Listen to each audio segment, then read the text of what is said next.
What's going on YouTube? Today I'm going to take you through what I carry in my gym bag ahead of my powerlifting meet. Powerlifting is obviously a sport that requires a fair bit of extra stuff, extra equipment. So I thought I'd give you an insight into what I carry to help me get to the platform, basically.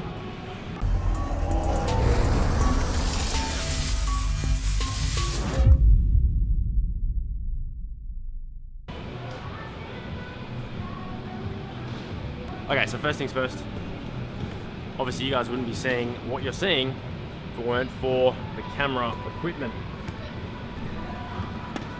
Essential. If any of you guys are PTs or wanting to get into social media and you don't have an appropriate setup, up your game. Okay, so first things first, knee sleeves. These are actually inside out from the last time I wore them. Just picked up these knee sleeves, SBD, probably the best equipment money can buy, to be honest. I've been through several other brands and ended up having to replace them multiple times over. These things are about as tough as you'll ever get. They take about 15 minutes to get on, and ultimately I'm sweating by the time I squat, which is sort of a good thing, sort of a bad thing. But essentially they help with keeping my knees warm, ensuring my knees are tracking over my toes, and ensuring that my depth stays fairly consistent from one session to the next.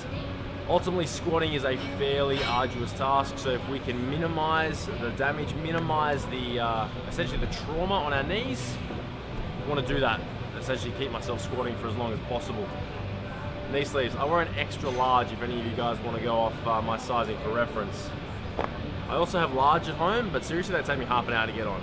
Legitimately impossible. Wrist wraps. So really important to help with sort of strengthening the wrist. Because I'm low bar squatting, you can ultimately put a lot more pressure through the wrists as you're holding the bar. Also really important for when you're bench pressing. The last thing you want to be doing when you're pressing is have your wrist collapse and putting you in a position that is probably not as strong as it could be. So by wrapping your wrists, you can obviously reinforce that. Liquid chalk.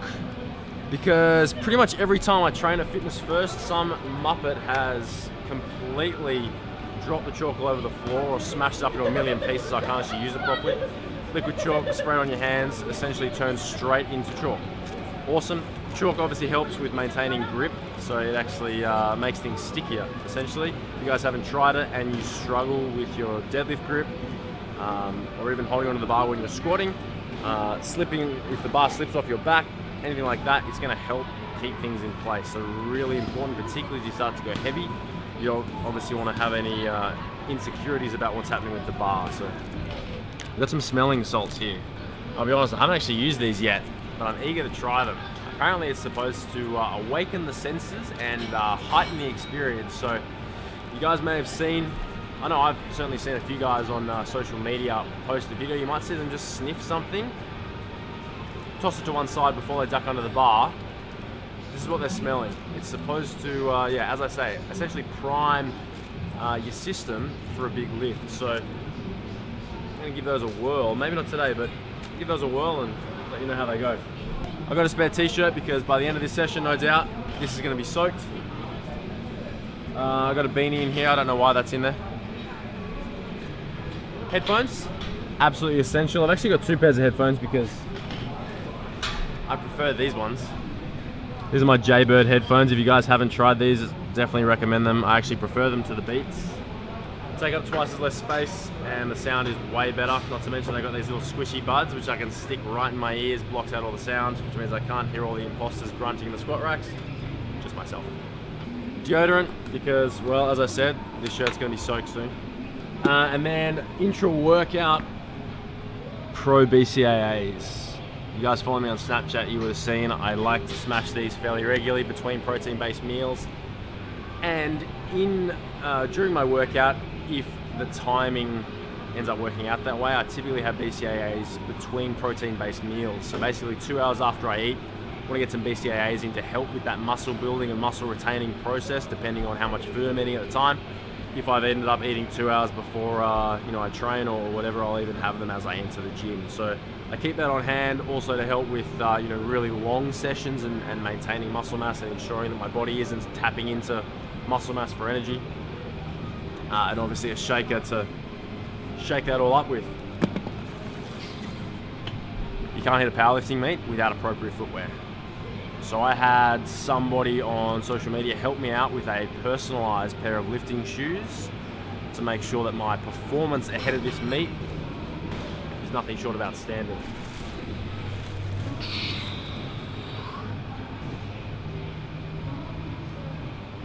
So I'm a big fan of the Nike Romalio 2s. And as you guys can see on the screen, Brian is responsible for creating these for me.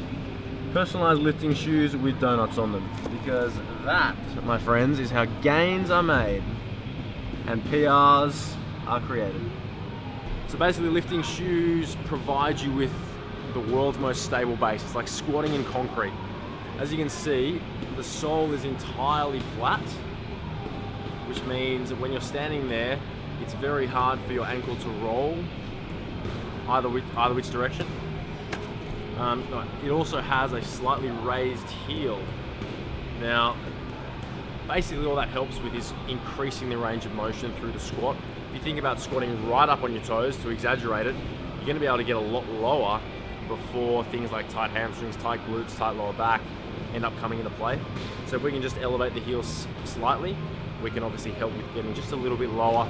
And as I'm going to be competing in an IPF or a Powerlifting Australia comp where they tend to be a little bit more strict on form, probably a good idea that we have that. So that's pretty much it really. You guys got any questions about anything that I carry in my bag, or if there's a reason I don't carry something you would think might be in there, pop it below and I'll answer any questions you have. I'm sorry this video couldn't be more boring, or couldn't be more entertaining rather. That was pretty boring. I'm about to go to sleep instead of train.